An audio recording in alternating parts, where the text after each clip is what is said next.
2111F 10031 kelas B2. Saya akan membuat video mengenai tunanetra. Yang pertama, definisi tunanetra. Tunanetra berasal dari bahasa Jawa yang berarti tuno itu rugi, netra itu mata dalam bahasa Jawa. Tunanetra adalah kerugian yang bisa disebabkan oleh kerusakan atau terganggunya organ mata. Jadi, tunanetra ini adalah satu kesatuan yang tidak bisa dipisah-pisahkan. Artinya, suatu kerugian yang bisa disebabkan oleh kerusakan atau terganggunya organ mata. Menurut KBBI, tunanetra artinya rusak matanya atau buta matanya dan tidak memiliki mata, yaitu buta atau kurang penglihatannya. Menurut ahli, tunanetra adalah anak yang tidak bisa menggunakan fungsi penglihatannya secara optimal, baik secara ringan, sedang maupun berat. Sehingga dalam proses belajar, anak tunanetra membutuhkan pelayanan khusus dan biasanya bergantung pada auditif, yaitu indera pendengaran. Kemudian, identifikasi tunanetra. Tunanetra dilihat secara anatomis dan fisiologis, menyangkut struktur anatomi dan fungsi organ mata, sehingga tunanetra ini adalah rusaknya anatomi mata dan menyebabkan terganggunya fungsi penglihatan. Tunanetra dilihat secara anatomis dan fisiologis tersebut dibagi menjadi dua, yaitu yang pertama, tunanetra secara medis. Tunanetra ini ketunanetraannya dikaitkan dengan penyakit dan kelainan anatomi atau kelainan fungsi penglihatan, sehingga tunanetra ini membutuhkan pelayanan khusus, yaitu dengan pengobatan dan diberikan koreksi pada fungsi penglihatannya. Cara mengobatinya diserahkan kepada ahlinya, yaitu dokter.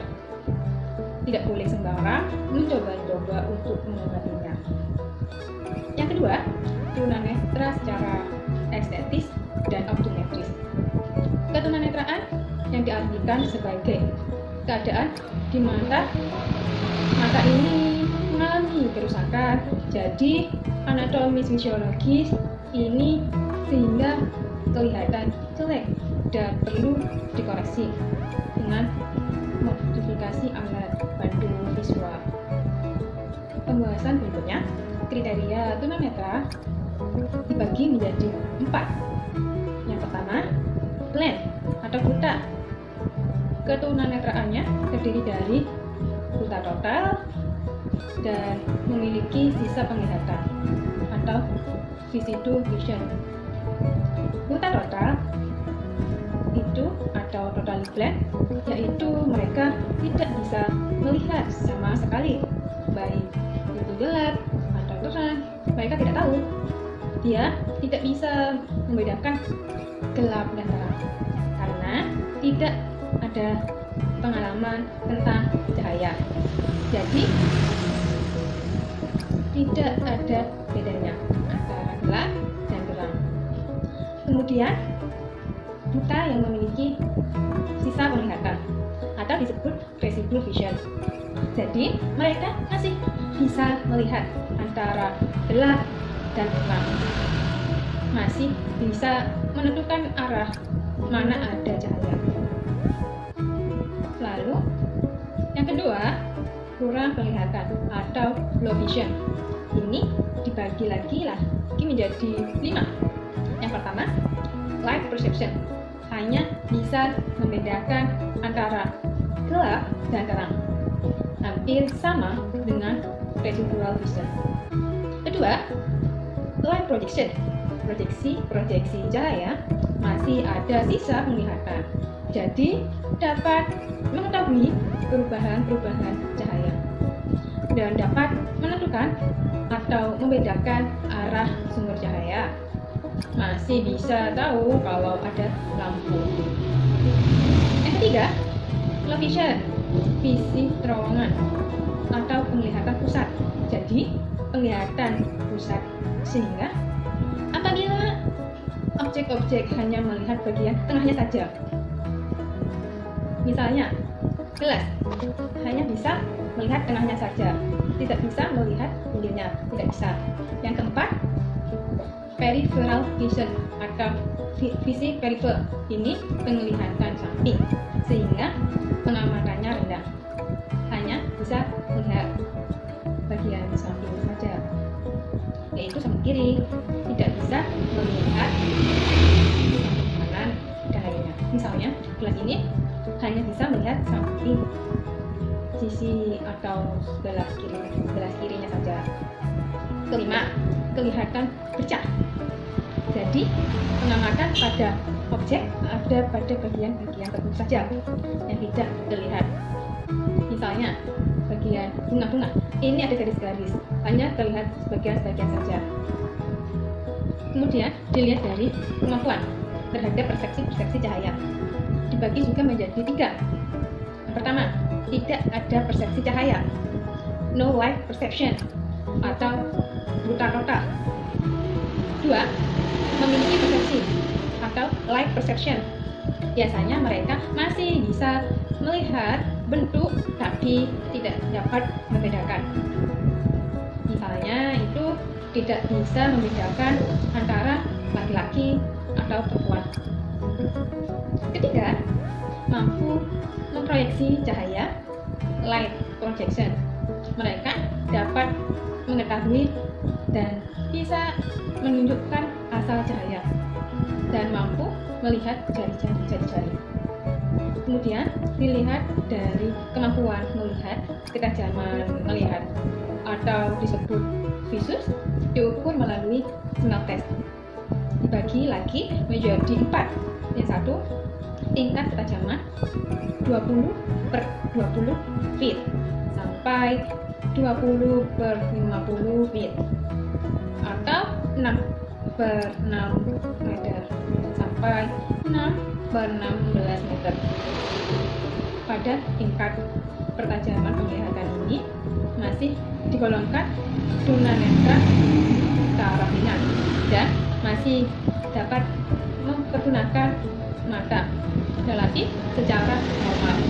Jadi kemampuan pengamatan visual ini masih cukup baik dan dapat mempergunakan alat bantu pendidikan secara normal. Kedua, tingkat ketajaman 20/70 feet atau 6/20 meter sampai 6/60 meter. Pada tingkat ketajaman ini disebut low vision atau partial sight. Dengan memodifikasi objek atau benda yang dilihat atau menggunakan alat bantu masih bisa dikoreksi dengan baik. Alat bantunya misalnya kacamata atau kaca pembesar. Ketiga, tingkat ketajaman 20/200 feet atau lebih 6/60 meter atau lebih. Ini termasuk berat, tetapi masih bisa menghitung jari tangan pada jarak 6 meter dan masih bisa melihat gerakan tangan dari instruktur. Dan untuk tingkat ketajaman 20/200 ini hanya bisa membedakan antara gelap dan terang. Keempat, tingkat ketajaman penglihatan 0, yaitu visusnya 0, ini sama dengan buta penuh atau buta total. tidak memiliki rangsangan cahaya, bahkan tidak mampu membedakan antara gelap dan terang. Lalu dilihat dari saat terjadinya ketunanetraan, menggolongkan ketunanetraan saat terjadinya ketunanetraan dibagi menjadi 3. 1. Tunanetra sejak dalam kandungan, yaitu prenatal. Hal ini terjadi pada kasus ibu hamil yang menderita penyakit menular ke janin, misalnya itu HIV, cacar, atau ibu hamil yang jatuh, atau ibu hamil keracunan obat-obatan ketika sedang mengandung, atau serangan virus dari kucing yang kering. 2. Tunanetra pada proses saat kelahiran. Ada kesalahan pada saat kelahiran, misalnya bayi yang dilahirkan sungsang, kemudian pada proses kelahiran membutuhkan alat, atau ibu saat melahirkan itu bayinya kekurangan oksigen atau pencabutan. Nah, ketiga, tunanetra setelah kelahiran. Ketika masa balita atau kanak-kanak, tunanetra ini bisa terjadi saat bayi hingga dewasa karena penyakit, misalnya itu sifilis, bisa menyebabkan terjadinya ketunanetraan atau berduran.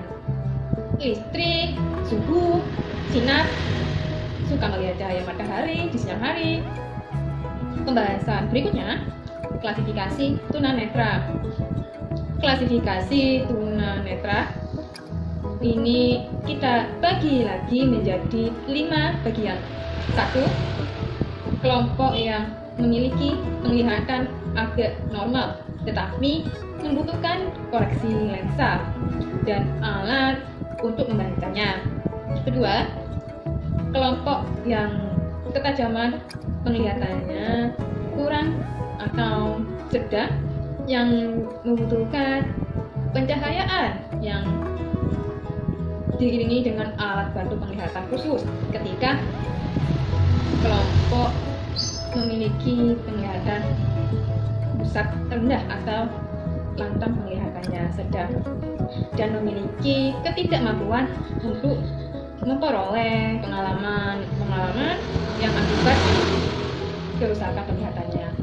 Keempat, kelompok yang memiliki fungsi penglihatannya buruk atau kemampuan lantang pandangnya rendah dan perlu alat bantu untuk membaca.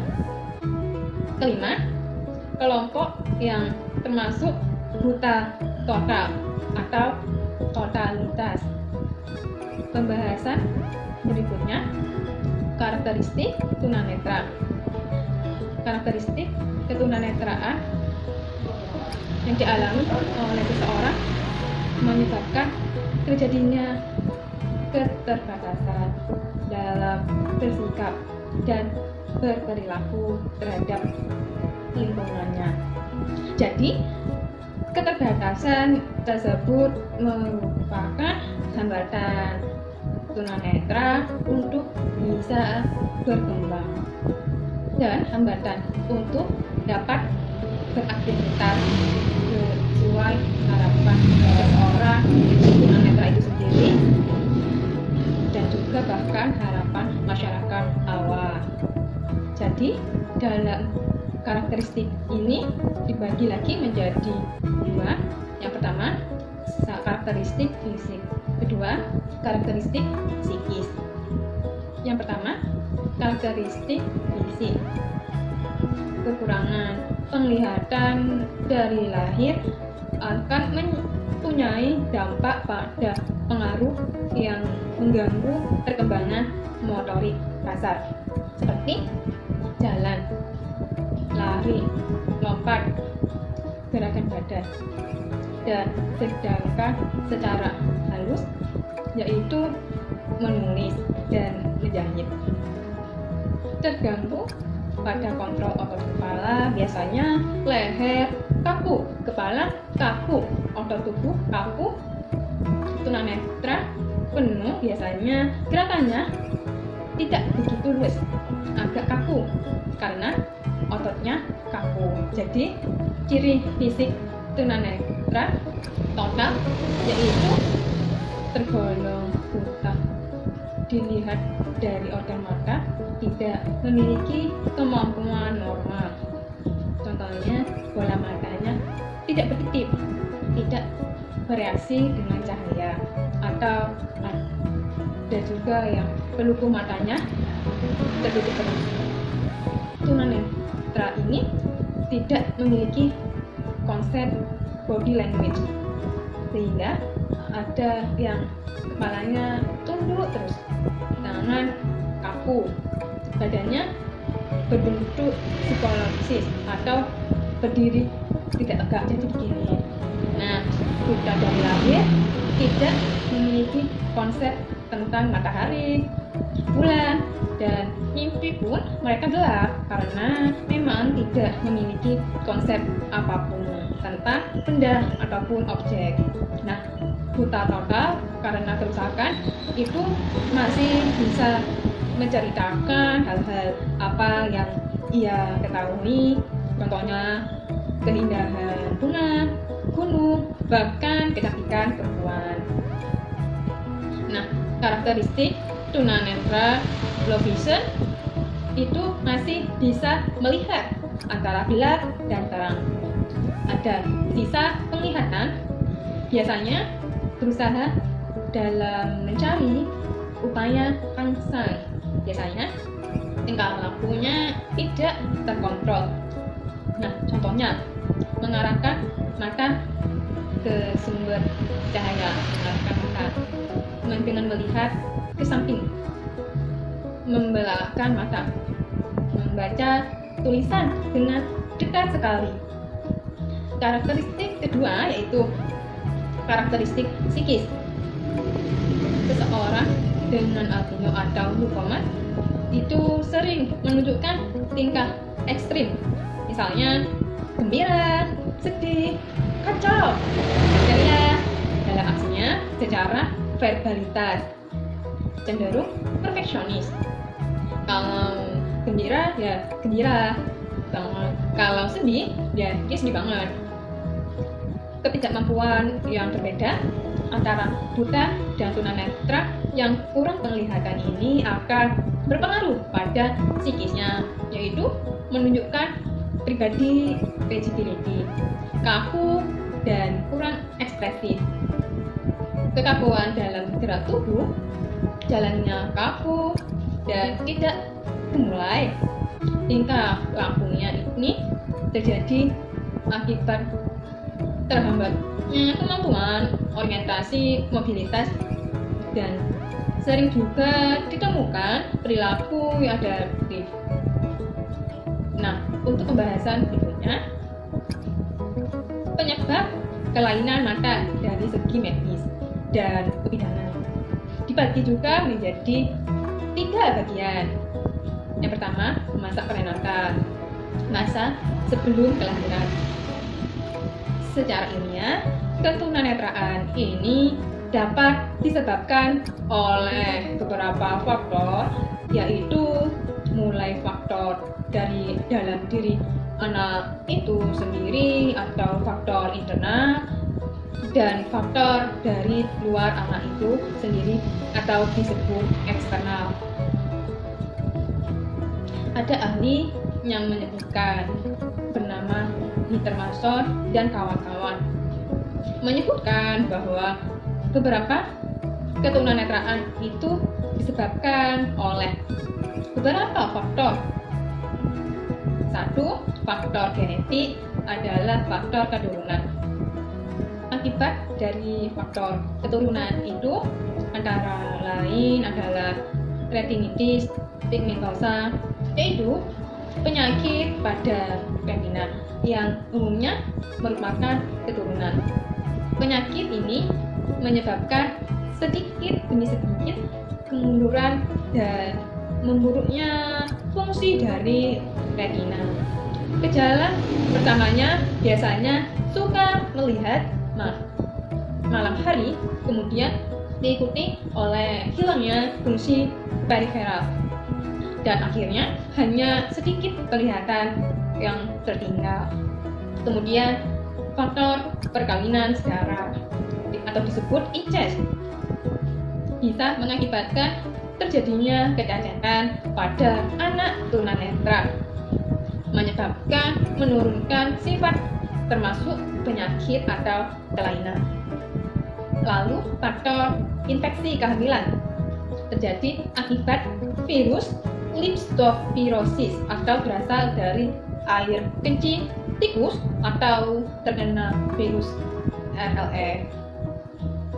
Faktor gangguan genetik dapat terjadi karena kelainan toksina.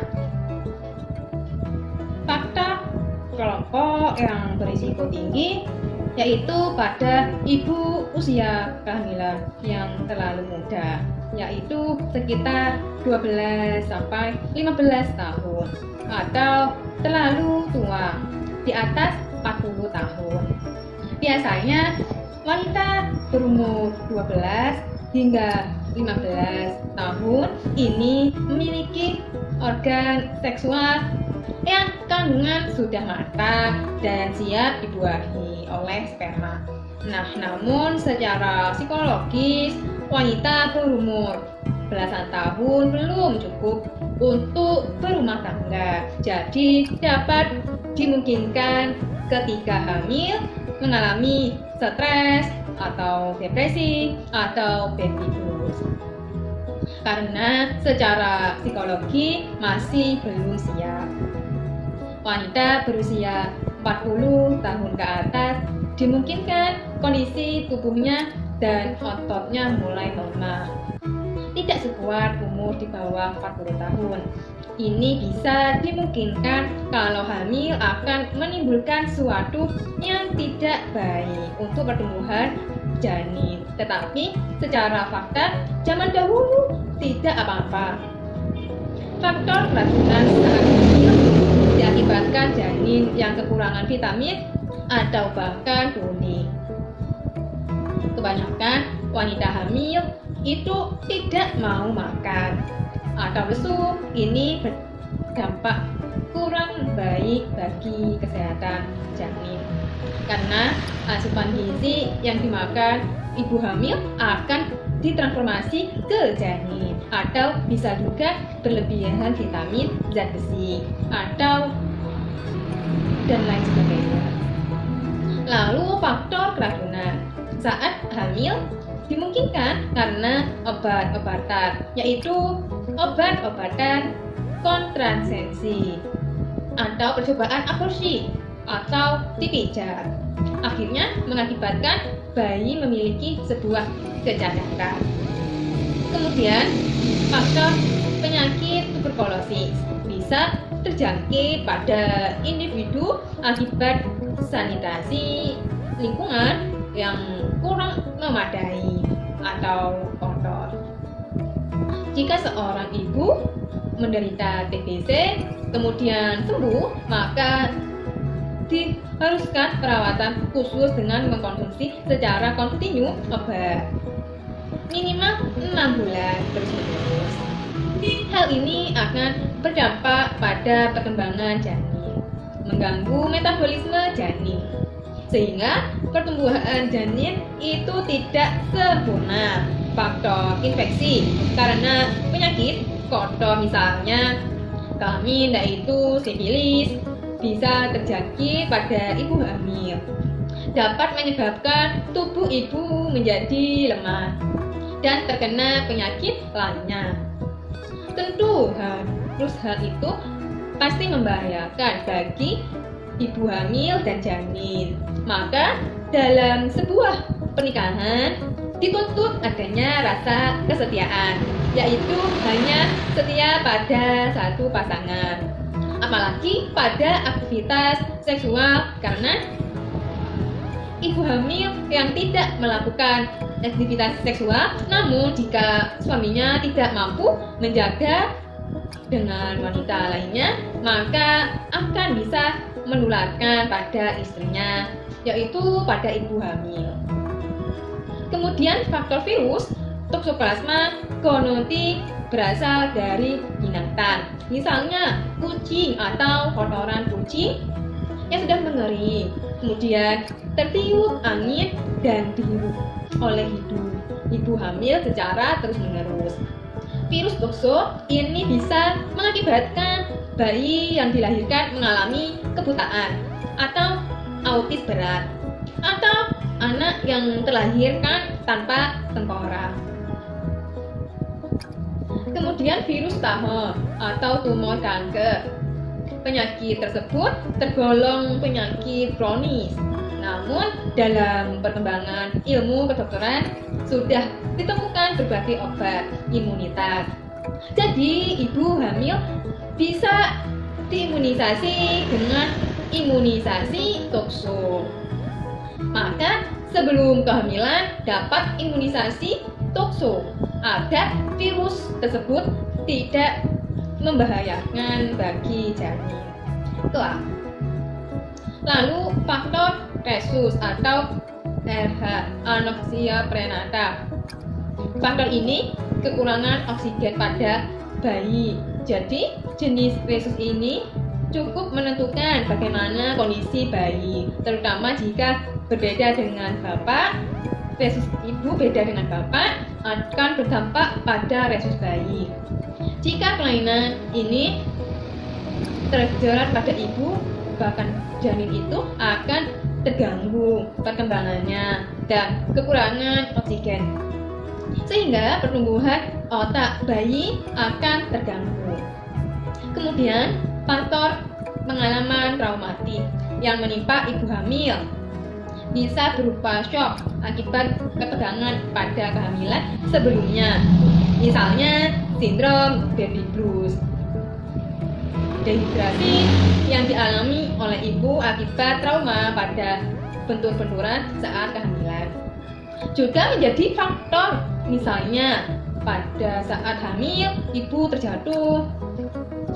Nah, berikutnya penggunaan sinar X, radiasi sinar X.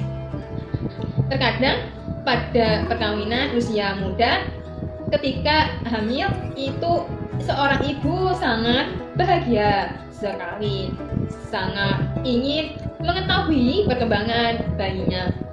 Jadi sering dilakukan USG. Ternyata radiasi sinar X USG itu jika berlebihan akan berdampak pada kelainan janin.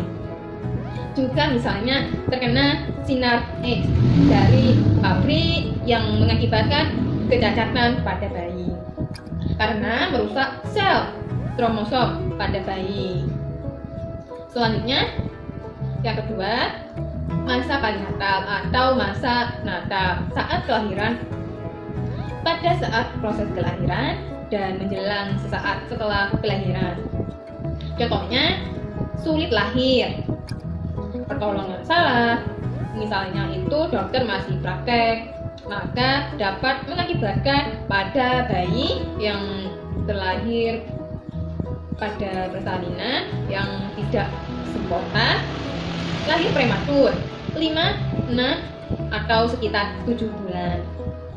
Secara teori, misalnya kerusakan mata pada waktu persalinan mungkin terjadi benturan alat-alat benda keras, bisa mengakibatkan bayi yang terlahir itu cacat atau kelainan. Saat kehamilan, ibu mengalami penyakit gonore, yaitu penyakit sifilis atau kelamin akibat hubungan seks bebas sehingga menular pada bayi. Dan akhirnya setelah bayi lahir bisa mengalami sakit yang bisa kehilangan daya penglihatan. Lalu infeksi atau luka alat produksi yang dialami ibu hamil akibat terkena gejala atau cacar air juga bisa menyebabkan kerusakan pada mata, telinga, atau jantung dan sistem jaringan pusat pada janin itu tidak berkembang. Lalu kelahiran susah tanpa bantuan alat apapun, itu bisa mengakibatkan kecacatan atau kelainan, bahkan kematian bayi. Operasi sesar lah yang menjadi solusi untuk menghindari hal tersebut. Kemudian, bayi prematur atau melahirkan lebih cepat dari usia kelahiran, seperti 5-8 bulan. Pertumbuhannya kurang sempurna, terutama perkembangan pada otaknya. Kurang sempurna bisa mengakibatkan kecacatan. Daya penglihatan bayi akan terdampak bahkan kebutaan. Apalagi kekurangan berat badan dan kekurangan oksigen akibat lamanya proses kelahiran. Namun itu semua memang adalah kehendak Allah. Ini hanyalah secara teori saja. Lalu bayi postmatur terlalu lama dalam kandungan, misalnya 10 bulan atau lebih. Ini bahaya, bisa menyebabkan bayi yang lahir mengalami kelainan. Biasanya terjadi karena air tuban pecah yang berdampak terminum oleh bayi. Lalu kekurangan oksigen atau prenatal toksi. Bayi ketika lahir tidak langsung dapat menghirup oksigen. Misalnya terendam air ketuban. Cairan ini masuk ke paru-paru dan menutupi jalan pernapasan janinnya. Akibatnya bayi tercekik. Kemudian proses kelahiran yang membutuhkan waktu yang lama juga dapat menyebabkan kelainan pada bayi. Misalnya alat yang digunakan membahayakan. Kemudian pendarahan pada ibu akibat plasenta previa, yaitu jalan keluar bayi tertutup oleh plasenta. Gerakan ibu dapat membentur kepala bayi kepada plasenta, menyebabkan pendarahan. Lalu pendarahan akibat ibu menderita penyakit sifilis, AIDS atau HIV atau kista. Kemudian tulang ibu yang tidak proporsional atau disebut disproporsi spalocerebri. Ibu yang memiliki kelainan bentuk tulang punggung yang dapat menekan kepala bayi saat proses kelahiran tentunya dapat dihindari jika seorang ibu yang melahirkan mengambil tindakan operasi sesar. Ketiga, pembahasan berikutnya, masa postnatal atau pasca natal atau masa setelah kelahiran. Terjadinya kelainan setelah anak dilahirkan, yaitu pada usia perkembangan anak. Contohnya keracunan, kecelakaan, diare semasa bayi. Ada hal-hal yang dapat menyebabkan anak mengalami kecacatan di masa bayi, yaitu penyakit infeksi bakteri dari tuberkulosis atau TBC. Kemudian virus diabetes mellitus, panas tinggi yang menyebabkan kejang-kejang atau step, kemudian radang telinga, dan penyakit malaria tropicana. Penyakit-penyakit ini adalah penyakit yang termasuk kronis atau bisa disembuhkan. Nah, tetapi jika menyerang bayi, maka akan menghambat perkembangan fisik, mental, dan semuanya. Penyakit yang akut bisa menyebabkan komplikasi pada organ mata, dampak pada kebutaan, lalu kekurangan zat makanan, gizi atau nutrisi. Sebab gizi dan nutrisi sangat dibutuhkan bagi bayi saat baru dilahirkan untuk proses pertumbuhan, kesempurnaan tubuh dan otak. Hanya membutuhkan air susu ibu. Kemudian kecelakaan, misalnya terkena zat kimia, aliran listrik, pisau juga bisa jatuh dari kendaraan yang kemudian mengenai otak. Kemudian keracunan air raksa, misalnya keracun bisa masuk ke dalam tubuh. Contohnya pewangi pakaian, pembersih lantai, makanan busuk atau makanan kadaluarsa yang dimakan sehingga berakibat meracuni, atau makanan yang mengandung zat psiko. Racun itu masuk ke zat darah dan bisa diakibatkan ke otak dan menyebabkan kecacatan pada bayi. mengalami kelainan mata karena penyakit mata. Nah, serotalmia, penyakit pada anak-anak, menyerang anak-anak yang kekurangan vitamin A atau anak yang diare terus-menerus, kadang disebabkan kotornya botol susu yang mengandung bakteri. Lalu penyakit mobilik atau radang otak, trahom karena virus Cillinidason rahomani. Katarak yang menyerang mata menjadi keruh, tertutup menjadi putih, bisa disebabkan atau disembuhkan dengan operasi, tapi kalau dibiarkan dapat mengakibatkan kebutaan. Lalu glaukoma, penyakit mata karena cairan itu bertambah sehingga pada bola mata tekanannya meningkat. Akhirnya penyakit ini menyerang bola mata dan seolah bola matanya keluar atau mendulu. Lalu diabetik nemopati disebabkan oleh penyakit diabetes mellitus. Dampaknya berpengaruh pada kerusakan sistem sirkulasi sehingga rusak penglihatannya. Kemudian macular degeneration, kondisi umumnya agak baik di bagian tengah retina.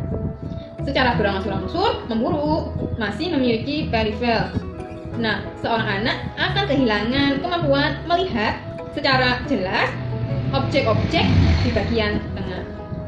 Lalu retinopati, prematurity dialami oleh bayi yang lahir prematur.